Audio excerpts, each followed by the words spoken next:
It was 2 years ago today that really our world changed. A solemn anniversary this morning, 2 years since the deadly mass shooting at Oxford High School, claiming the lives of 4 teens, wounding 7 others.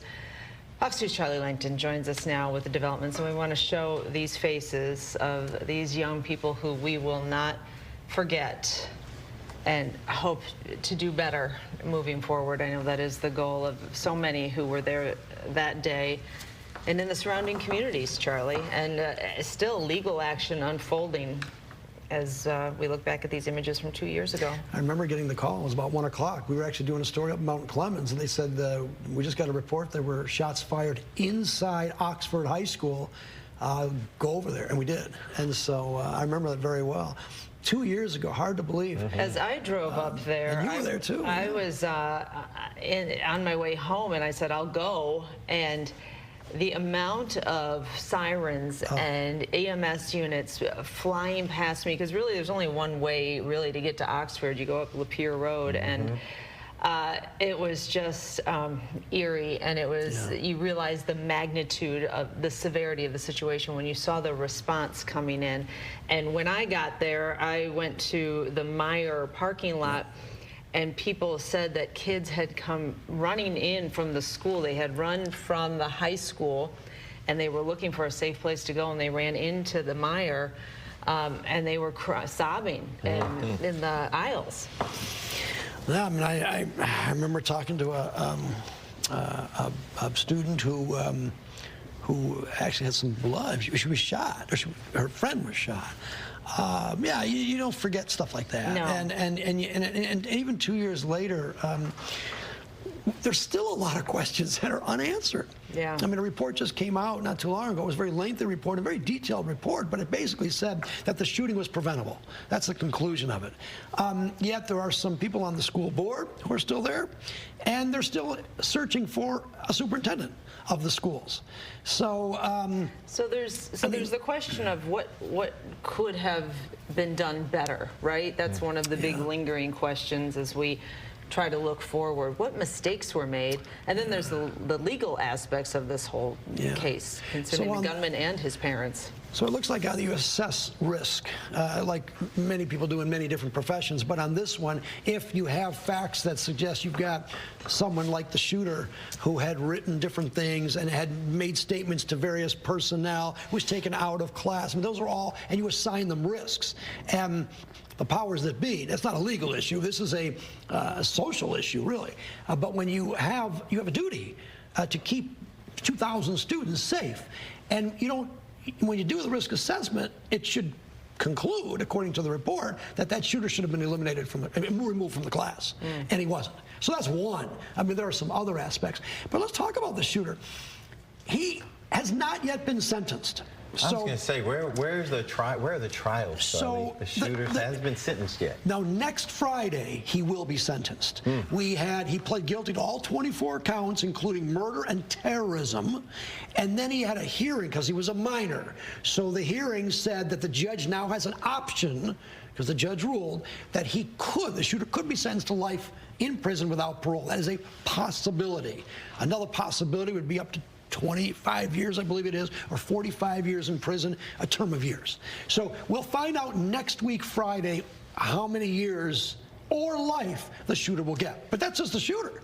The parents, what's happening with them? So the parents, it is weird. That case has been up and down, the court system, etc. But together, the bottom line, separate. Now the parents want to separate trials, which a lot of people say that's a good thing because they have separate interests, which tells me that there may be either a plea deal or maybe one parent will, the dad bought the gun, mom didn't do certain things, but there may be separate issues there. That trial has been set for January 23rd, but that was before the separate trials. Wow. So one could be tried that day, another one, there's a lot of options they have, but that's just the parents.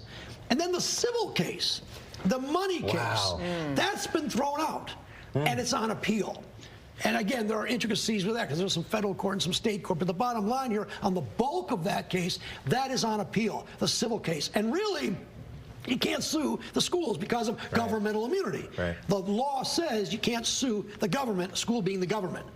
And so even if you could in this case, Oxford has limited insurance policies because they don't have to insure. It's a very unusual situation to be able to beat governmental immunity. So I feel for the victims because even if you can get by this governmental immunity, which the court said no, they're probably not going to get a lot in terms of money. Again, they've got very good lawyers on there, and maybe new law will come of it. But that's the reality of the status today. Bottom line, a lot of uncertainties about Oxford even today. And you just wonder where closure comes from, whether it's, you know, maybe the sentencing day and then the parents going through their legal, whatever their separate legal situations are, but and then just the ongoing trauma that everybody went through that day. I think a lot of it will be... A lot of healing still to do. I think next Friday, we're going to cover this extensively, but there's going to be all the victim statements, every one of the victims. And because he pled to terrorism, theoretically, I would think anybody that's been affected could have an impact. We're going to ask, the prosecutor has to give a list of the people that will give a statement and speak, but that's coming up. So that's next week. So we'll figure that out. All right. Charlie, sit tight. Coming up next, we're going to talk about Aretha Franklin. After 5 years, that estate has finally been settled. What took so long and how you could prevent something like this from happening in your family. Stay right there. So finally, a ruling on Aretha Franklin's wills. This is 5 years after her death. And take us back, Charlie, to what happened at the time of her passing. When we know that there was this handwritten. There's her will. This is the one on the couch, right? Yeah. That's the one on the couch. Handwritten, scribbled, not complete, spelling, question marks, etc. So Aretha Franklin died without a real will, which is right there is a big, gigantic red flag. I don't care if you're rich or not, have a will, go to a lawyer, and do it right.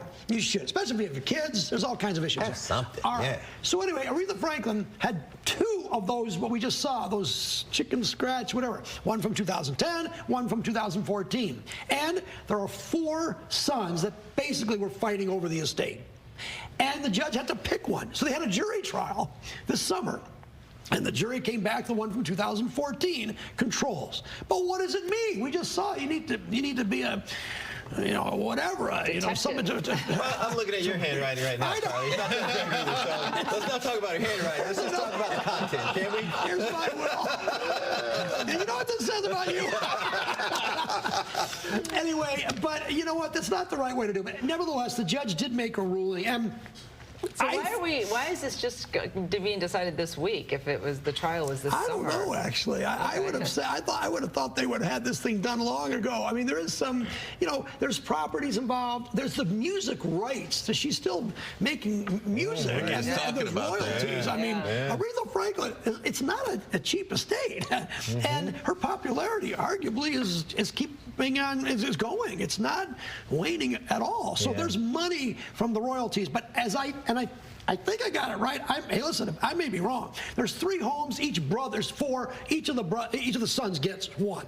Right. The 4th one is a guardianship, and he has some issues. Custodial care, so the 3 basically have to take care of him. But it's the music, and I think the 3 sons split, and then whatever the money is, they have to take care of the 4th. So that's the big one. There's some pianos and records and clothing, and there's some grandkids that get some. I don't know if you know this off the top of your head, but what was different between the 2014 versus the 2010 will? One of the homes was a big deal. One's worth $1 million, and that was arguably in the 14, and it wasn't in the 2010. Okay. Right. And I think there were a couple of other subtleties there. So that's what I guess took so long. Honestly, I don't know why it took so long. It shouldn't have taken so long. It seems like court systems move slow to me. Yeah, they do. Charlie, bottom line here, just a lesson for everybody in this. You mentioned you don't have to be Aretha Franklin. You should have something buttoned up. Everybody should have something, and you really should. But when you start, working, 25 years old, 30 years old, I'd say especially if you get married and have a kid, done. Then you really need something. You can go online and do one. You recommend that? It cheap online. Is it better than nothing? Is it better than nothing? It's probably better than nothing. I know I'm asking a lawyer that. No, lawyers need to work. Right, exactly. You know what? There's some subtleties, and there's tax laws, and how much can you pass to your son with that, and you want a plan. I mean, so you really want, and there's some issues. You may want to. I would say go to a lawyer. It's good peace of mind. Charlie, let it rip tonight. But we are going to talk about Oxford 2 years later, and a number of the principal players will be there. It should be interesting. It's going to be obviously very sad, and a lot of questions still unanswered. But we are going to talk about Oxford tonight. Let it rip. 10:30.